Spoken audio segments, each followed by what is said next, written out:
Hi, I'm Shane. And I'm Miranda. We're Chicky. Join us as we undertake our biggest road trip to date, 5 months around Australia in a 4-wheel drive. After a year of closed borders due to the COVID-19 pandemic, we were finally able to travel from New Zealand to our closest neighbour, my home country of Australia.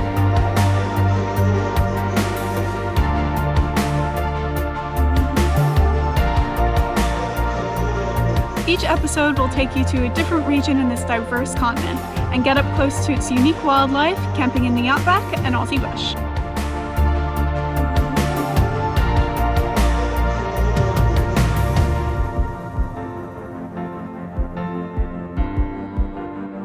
If you've ever wanted to explore Australia, then this series is for you.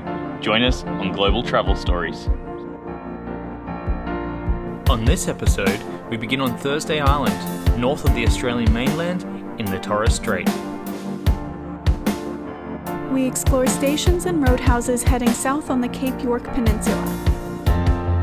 And take a detour to the Atherton Tablelands with its unique wildlife set in tranquil World Heritage Rainforests. After exploring ancient lava tubes at Undara, we head to the Cape of Carpentaria and then via Mount Isa into true Outback Queensland.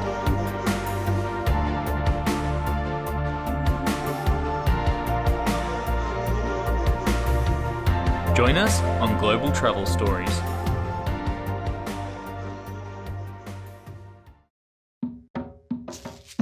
On our previous episode, we made our way up from the Daintree to the tip of Cape York.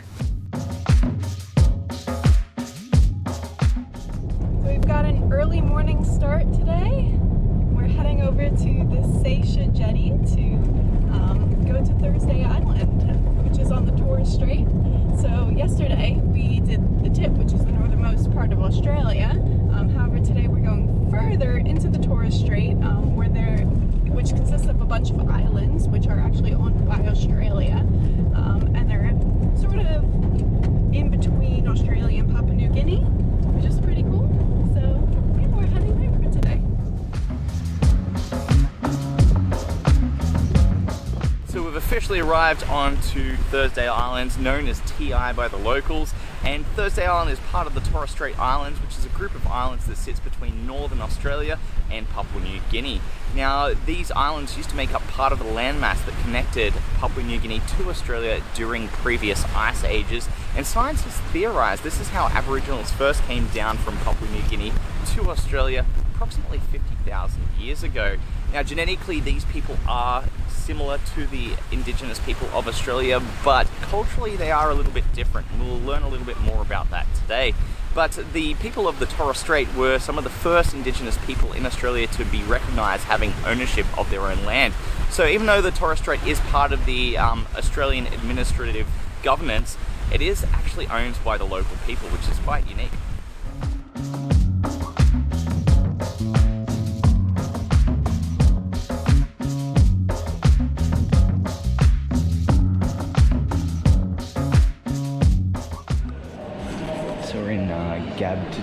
Which is the cultural centre here, just having a look at some local indigenous art, which is pretty amazing. The exhibition focused on the influence the introduction of Christianity has had on their culture, for better and worse, after we embarked on a bus tour of the island. So we're at Green Hill Fort, just on the top of Thursday Island, and this was actually built by the British in 1891, and it was built to actually ward off a potential Russian invasion. There was a lot of sort of tension between the Russians and the British in the late 1800s, particularly in the region of northern India, and they thought it'd be best to sort of station these sort of fortresses around Australia and also some in New Zealand as well, which is kind of crazy to think about, but yeah, could have been.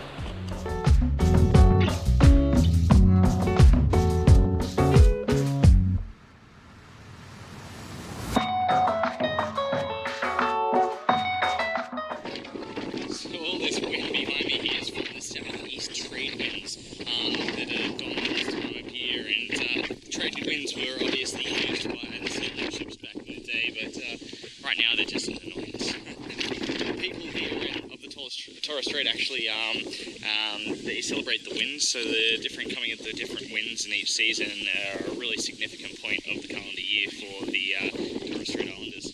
Bernard Namok, a local hero, designed the Torres Strait flag.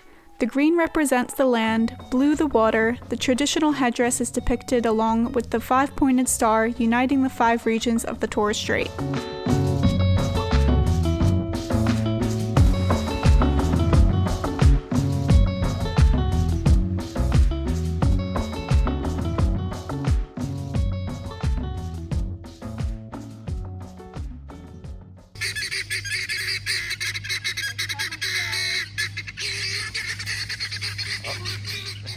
So we're staying here tonight at Bramwell Station, which is the northernmost cattle station in Australia.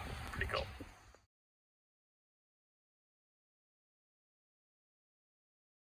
Bramwell Station is a great stop for the rural atmosphere, with a bit of entertainment thrown in.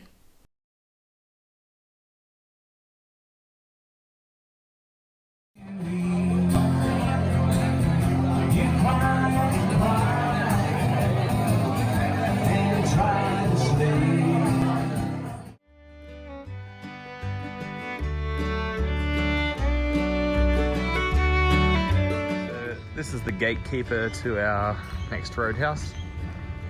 He's in charge of all the going-ons. We'd like one space, please. Excuse me. The Hann River Roadhouse. Just arrived here after a long day of driving down from Bramwell Station. What was it, about 4 or 5 hours? 4.5? 5 hours of driving, so it was a long day. We already love the vibe of this place, which is really cool. When we arrived, we were greeted by Ozzy the emu, and now we're about to do some wallaby feeding. Oh look, they got little baby geese. In the evening, Hann River Roadhouse conducts agile wallaby feeding with a nutritious feed mix conducive with their natural diet.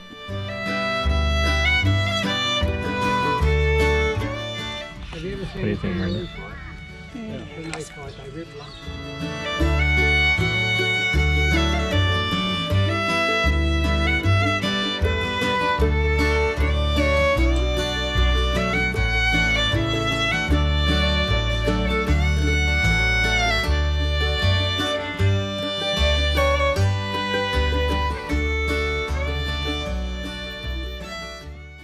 Of our Cape York Peninsula trip, and today we're heading to the Atherton Tablelands.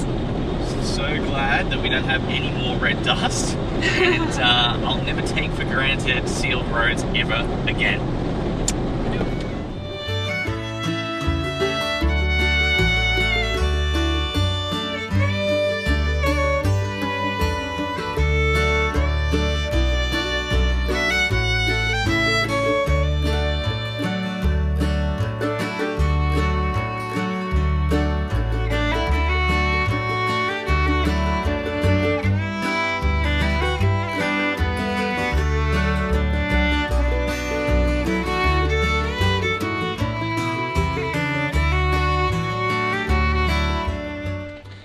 So we're staying tonight at Bonadino RV Park and Nature Reserve, doing a little nature trail that they have next to the park here.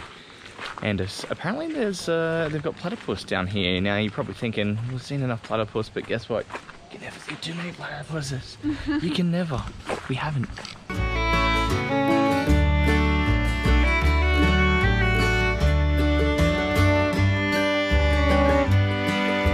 If you haven't seen episode 2 yet, check it out after this video, as we come across our first wild platypuses at their most densely populated location in the country. The cool thing about seeing them this time around was that we were able to watch them on the hunt for their dinner in the shallows. Their diet consists of small water animals such as insects and larvae, freshwater shrimps, and crayfish. This foraging behaviour was a new experience for us.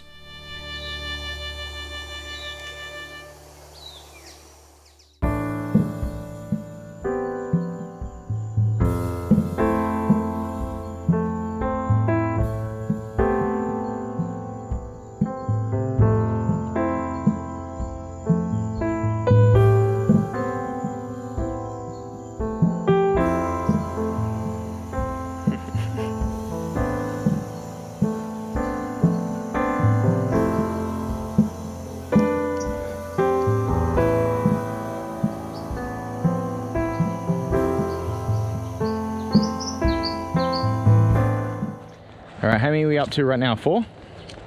Yes. Platypus number 4.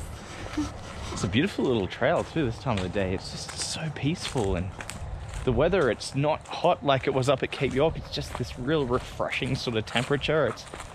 Love it.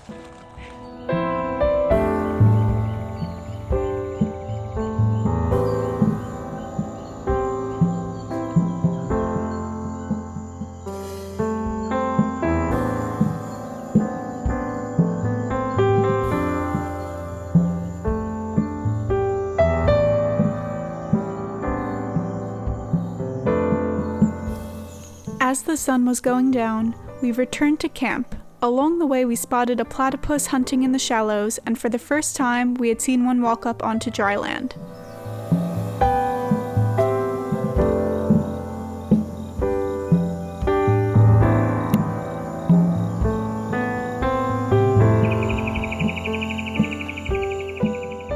We're at the Atherton Tablelands right now, and this is a beautiful rainforest that sits up in North Queensland here. We're having a bit of a look through today at a beautiful fig tree called the curtain fig, which is absolutely magnificent. I can already see it. And we've got a lot of things planned today. I'll explain those shortly. You might notice that Miranda's looking up in the trees, and she's actually looking for the elusive tree kangaroo. If you're confused by the terminology, it is confusing as hell. Kangaroos evolved millions and millions of years ago from a marsupial-like possum. They've come down onto the ground to hop around, and then some of their ancestors decided that they wanted to jump up into the trees, and that's essentially what they are. So this is known as one of the best places to see them. It is quite hard to see them. However, they say during a rainy day, that's when they tend to come out the most. So look at a nice rainy day. First time I've been happy about the rain. Starting from a seed dropped high in the canopy, this strangler fig grew vertical roots. Over hundreds of years, these roots have strangled the host in a way unique to the development of this fig. Vertical fig roots then formed a curtain-like appearance, and the host tree has rotted away, leaving the freestanding fig tree. Yeah, completely blown away by this place. Unfortunately, no tree kangaroos, but I know a place where they might be. Hey. Okay, we're exploring fig tree number 2. This one's called the cathedral fig tree, so I actually haven't looked online and seen what it looks like yet, so the surprise that you'll get is the real surprise. But yeah, this is all part of the Wet Tropics World Heritage Area. We spoke about that a little earlier when we were going through places like Undara and a lot of other areas. It's really beautiful, this rainforest. Around the corner. Okay. Oh my god. That is Friggin' humongous. looks like we're in Lothlorien. That is awesome. Look at that.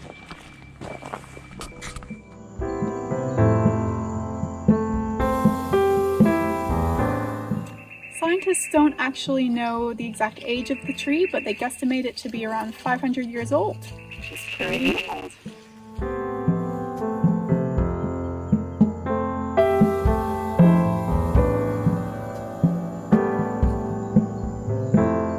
The cathedral fig is estimated at over 50 meters tall, with a crown as large as 2 Olympic-sized swimming pools, potentially the most impressive fig tree in the country.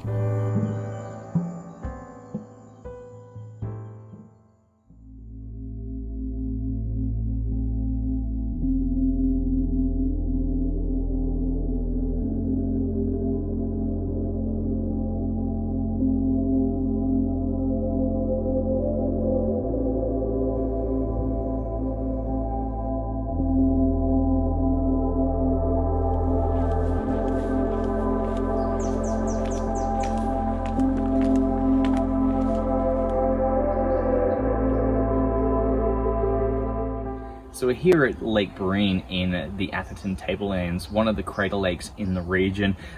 They're called crater lakes because they actually are formed from old volcanic craters going back about 2 million years ago. Now, something that goes back a little bit further than 2 million years ago is the ancestry of these trees here.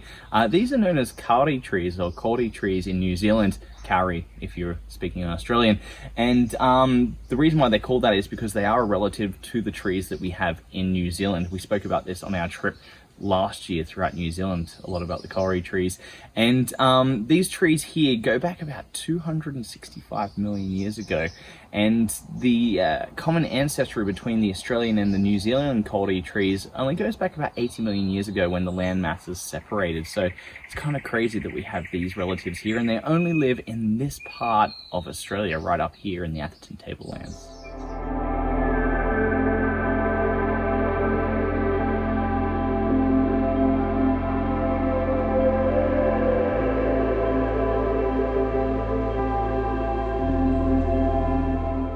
So we're at the Narada tea plantation. So not only are we here to get some delicious tea, but also as well, they say that this is the best place to spot tree kangaroos. So have a bit of a look around.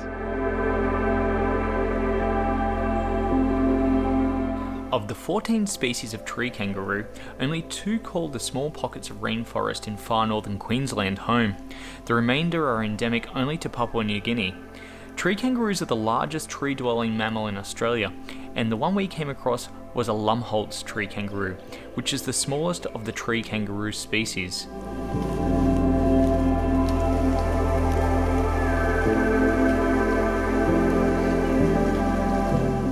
They share a common ancestor with the kangaroos and wallabies that likely split during the late Eocene about 34 million years ago as the Australian continent became drier.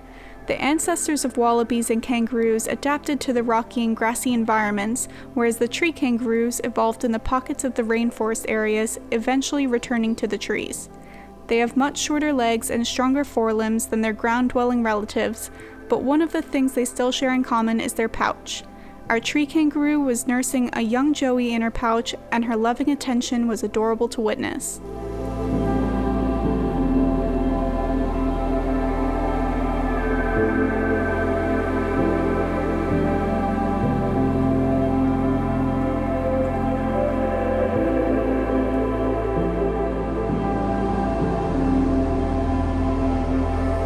Next, we explore what the Atherton region is most renowned for: waterfalls.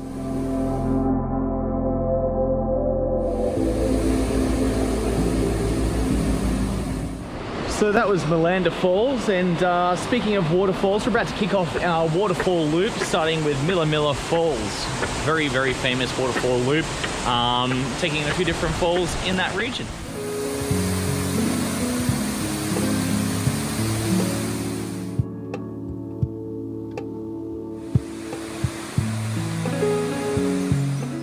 So we have just seen Milla Milla waterfalls, and now we're heading to 2 other waterfalls along the circuit called Zilly Falls and Ellinger Falls.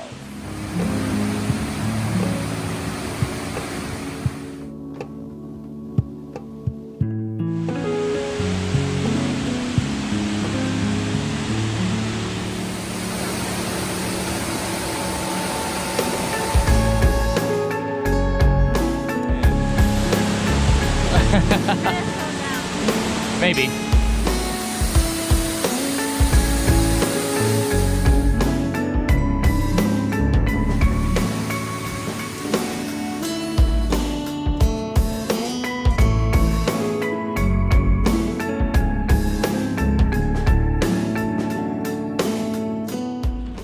So we're at Undara Lodge, about to do lava tubes, and this place is awesome. It's essentially made up of old train carriages, and you know, it looks like an old train station. It's really cool.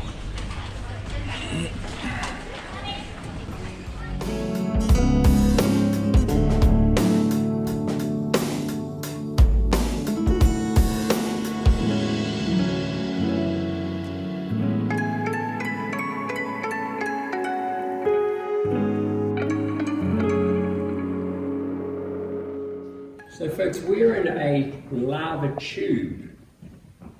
Where do you think the tube's gone? What's happened here? Gone down. It's gone down. Lava can't flow uphill.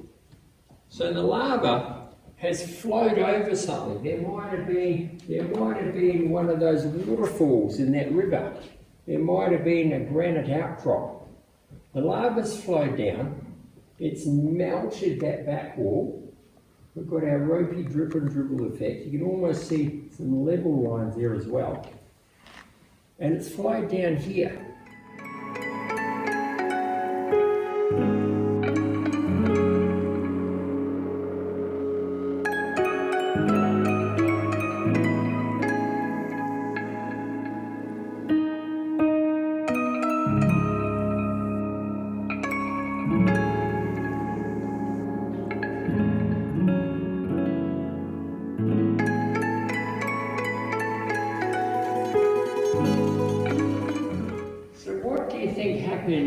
To our lava tube here. Collapsed? Collapsed. Now, over the wet season, trees do their most growth. They take carbon dioxide out of the air. They remove the O2 and they put that back into the atmosphere so we can breathe that. And all the carbon, it's pumped into their roots and ends up in this cave.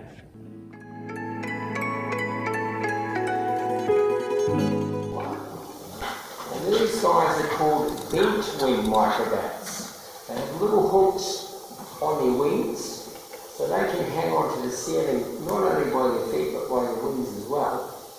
And they congregate together in a group because they're much smaller. They weigh about 11 grams. And so they cluster together for protection, security in numbers. Oh, is that cheeky? Pretty good. Cool. That's awesome. Undara Lava Tubes. So we're about to do the bluff circuit walk here at the Undara Lava Tubes. We just did the tubes tour, and what do you think? It was really good. I highly recommend it. It was a great experience. I'm very happy we did it. So we learned a lot about the Undara Lava Tubes, and the fact that they're 190,000 years old. That's the most recent lava flow they've had in this area here. And they have several layers of basalt rock, meaning that some of these flows could have been repeating for over 1 million years, you know. And I was astounded to just know how deep these things can be and how long they can get. What was it? It was 90 kilometers, I think it said. 90 kilometers the lava tubes, which would have made them the largest in the world if they had not collapsed in certain sections. After exploring the tubes, we headed up to the Atkins Lookout for some great views of the volcanic landscape, followed by the swamp trail to spot some of the rich wildlife that calls this area home.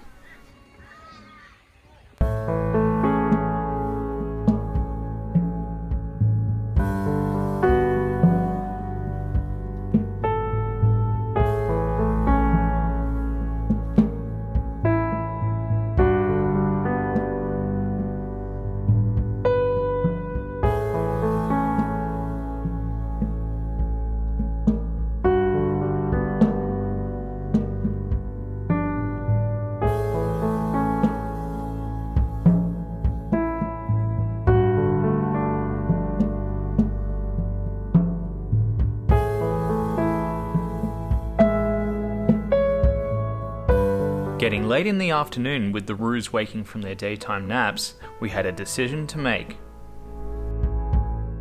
So we've decided to stay here tonight at Undara in the campgrounds. The campground looks really, really nice, and they got a live band on tonight, which is really cool, and the whole area looks amazing. They've got a huge campfire and all that sort of stuff. And anyways, yeah, we're heading into Roo time. It's getting late. It's getting late, so if we live now, we spent too long on the walking tracks just enjoying the wildlife and everything, so.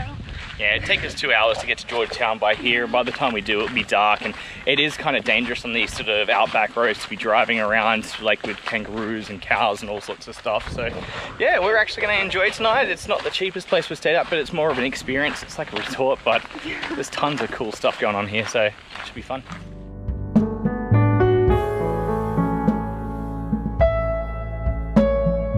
We're going to make campfire sort of chili, or veg chili. Got the fire going.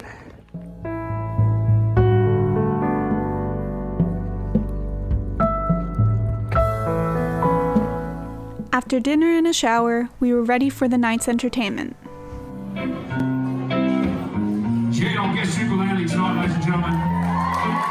The show was a charity event for a rare brain disease called moya moya, One of the young sufferers was welcomed onto the stage as a guest ukulele player, and you could tell he was loving every minute of it.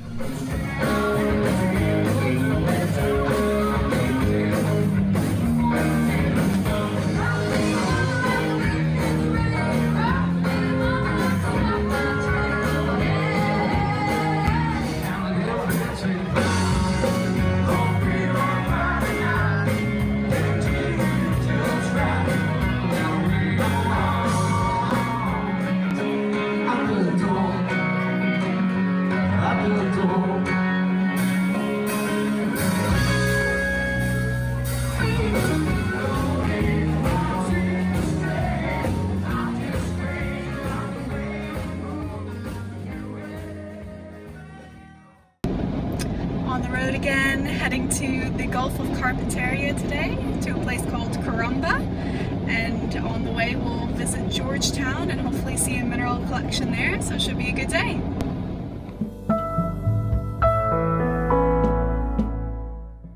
What are you looking at, Chicky? Thunder eggs, apparently. Thunder eggs. Fossils. Fossilized tree. Petrified wood. Ammonites, trilobites. Chicky loves them. They are pretty cool. The collection houses over 4,500 specimens, including fossils, jewelry, local and abroad minerals, local history, and mining memorabilia. So we're in a place called Georgetown, which is part of the Savannah Way, an official drive that goes across pretty much the top of the country along all the beautiful Savannah grasslands, and it has been spectacular. It kind of feels like we're in Africa on safari, you know, these beautiful sort of grasslands. The roads have been really spectacular, except for some small patches that we went through that had a lot of gravel and rocks. And one of those patches, we had a truck drive past us really, really fast. And I just want to show you this. Right there. God damn it.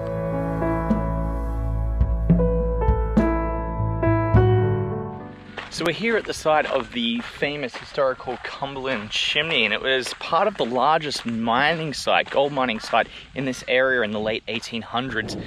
The mine site was established in 1870 and the chimney itself was built in 1889. Kind of interesting. This is where we were supposed to camp last night, and it is a free camp. You've got beautiful modern facilities right there, and you gotta take a look at this. This beautiful wetlands right here as well. As much as we loved Undara and staying there last night was a treat, I kind of feel like we missed out staying here. Like, I would recommend to people, definitely pop this on your list. It is stunning. This wetlands is awesome too. We're gonna go check out some of the bird life down there.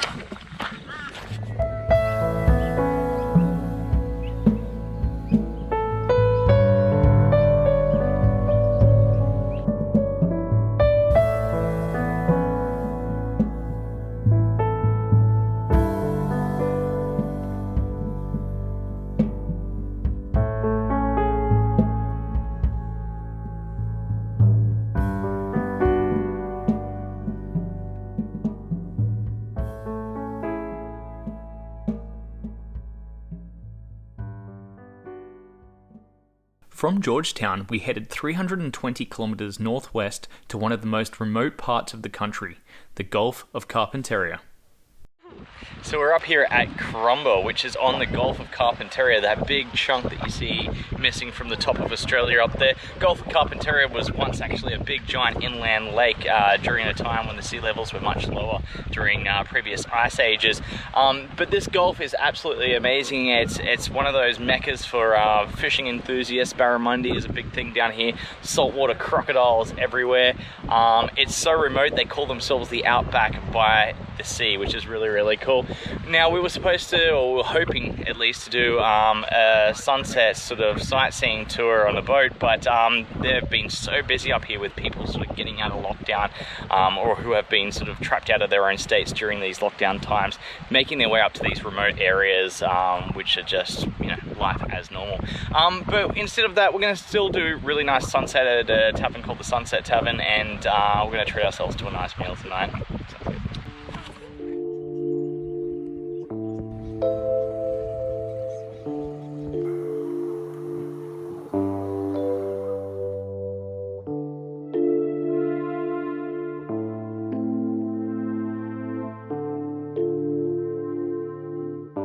After a small walk with some wildlife spotting around our caravan park, we headed to the famous Sunset Tavern for a seafood dinner and to witness a spectacular evening's performance over the Gulf as the sky bursts into color. We're waiting in preparation for sunset here at the Sunset Tavern, and Miranda is bringing the food. Look at that. You got it, Chiggy. I got this. That looks really good.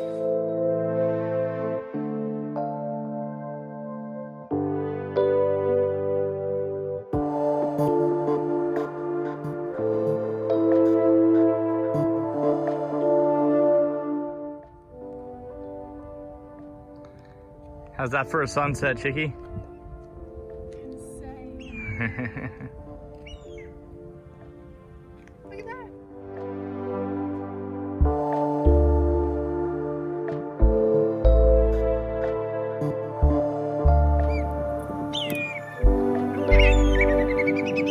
We spotted a few whistling kites soaring overhead.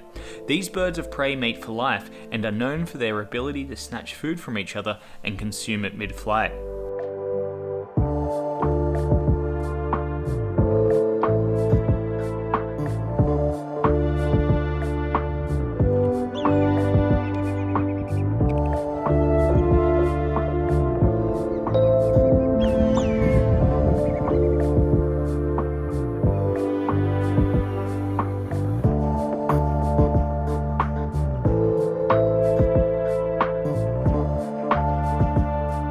With one last look upon the Gulf of Carpentaria, we made our way south. On our way, we spotted a few flocks of brolgas.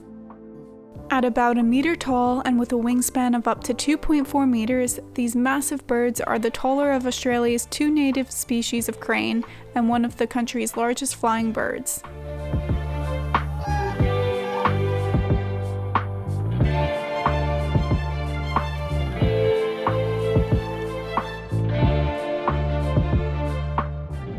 Another long driving day today. Today we're heading 5.5 hours south straight into the Outback and staying at a little free camp called Clem Park, which is just outside of Mount Isa. So we're just on a little bit of a quick lunch break here at the Burke and Wills Roadhouse on the Burke and Wills Junction. A little bit of history, if you're not sure who Burke and Wills were. They were two explorers back in 1860, 1861 that were contracted to basically explore the interior of Australia, starting in Melbourne, Victoria, and making their way all the way up to the Gulf of Carpentaria. It was a bit of an ill-fated journey on their return home. A place called Cooper's Creek, they died. Suspected of vitamin deficiency, but yeah, they explored a lot of these areas that we'll be traveling through over the next day or two.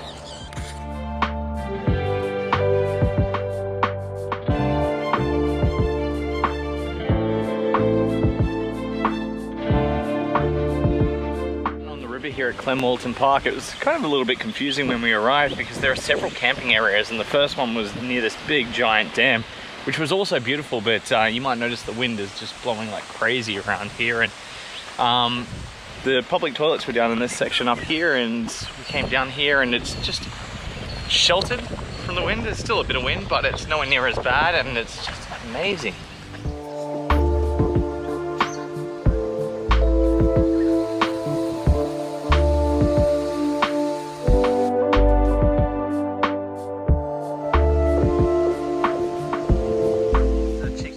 Clem Walton Park. It's absolutely beautiful, and it's for free. You can't really get much better. Yeah, we've been paying $37, I think we paid last night or something. Oh, yeah. And this is way better. We got our little campfire for the night.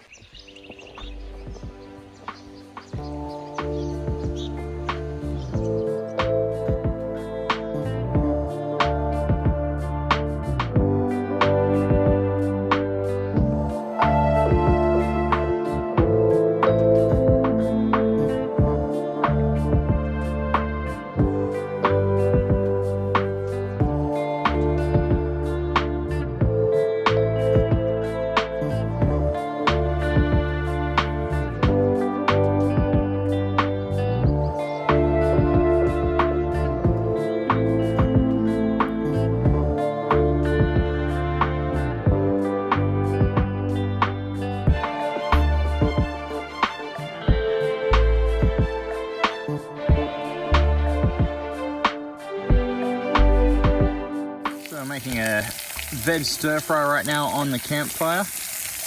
Real fire. Got the only roof that counts right now.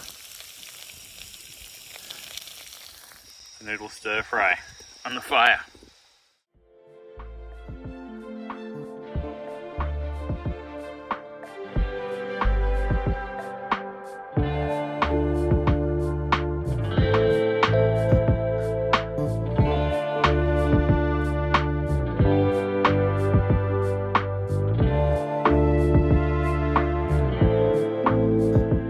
We just left Clem Walton Park. Awesome free campground. What do you reckon?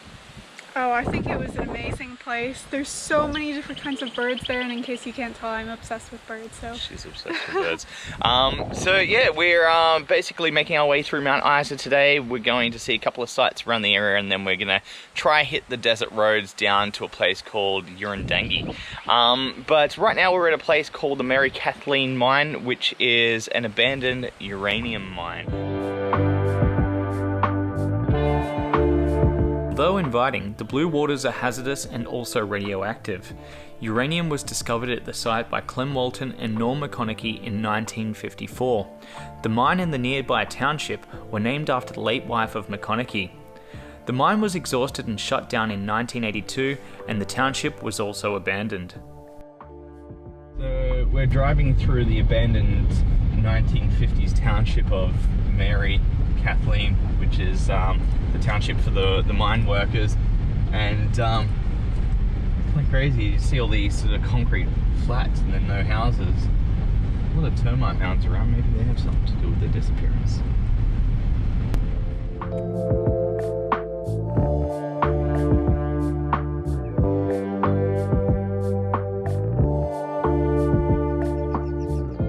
Where are we, Chicky? Lake Undara, What do you got in your hand there? burrito, And what are we going to do now? fly a drone. That's right.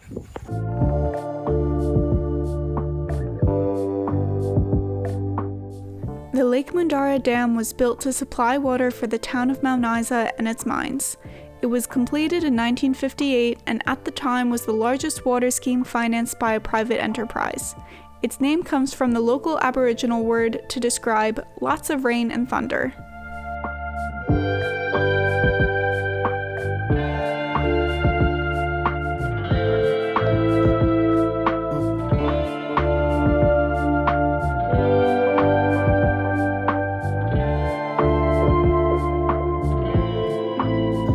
The town of Mount Isa came into existence because of the vast mineral deposits found in the area in 1923. Mount Isa Mines is one of the most productive single mines in world history based on combined production of lead, silver, copper and zinc.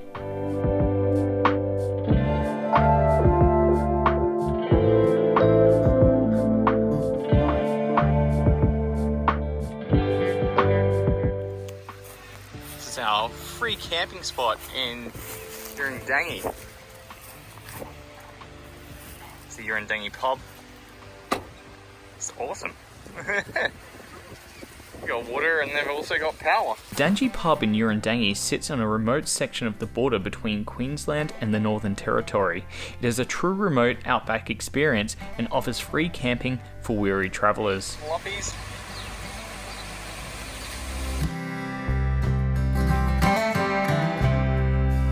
Hey, puppy. Hey. Thanks for the new friends. The pub also looks after orphaned kangaroo joeys that have lost their parents due to hunting and road accidents. This was one of the most endearing experiences of our trip.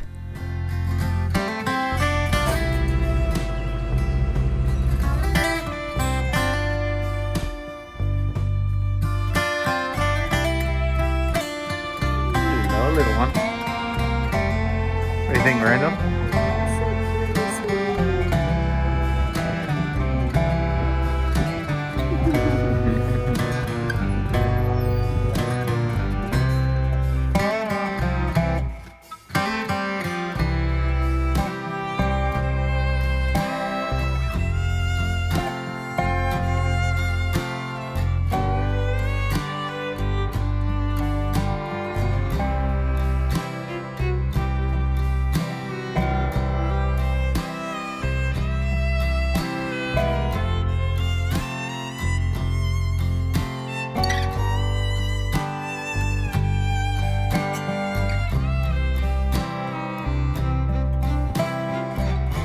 next episode, we leave Queensland behind and cross into the Northern Territory via Australia's longest shortcut, running into problems along the way.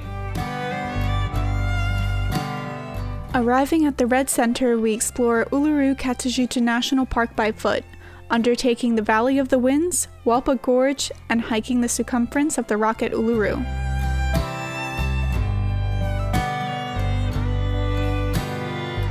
Afterwards, we head up to the most epic trail of our trip so far at Kings Canyon.